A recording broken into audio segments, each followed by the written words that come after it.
همیشه قبل از یه سطح جدید از زندگیت یه ترس جدید سراغت میاد. اون ترسی که میگه اگه شکست بخورم چی؟ اما واقعیت اینه که اگه قبلی رو تونستی تحمل کنی، یعنی از پس اینم برمیای. ذهن‌های قدرتمند از درد فرار نمی‌کنن.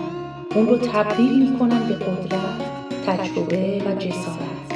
هر باری که زخم خوردی و طاقت آوردی، یه پله بالاتر رفتی از کسی که هنوز از ریسک می‌ترسه. پس نترس از ریسک بعدی، چون قوی‌تر از قبلت هستی. و هر بار که از دل طوفان بیرون میای، یه نسخه جدید از خودت خلق می‌کنی. نسخه‌ای که پول، احترام و آزادی دنبالش میاد. یادت باشه کسایی که به رویاهاشون رسیدن، اونایی بودن که یه بار دیگه امتحان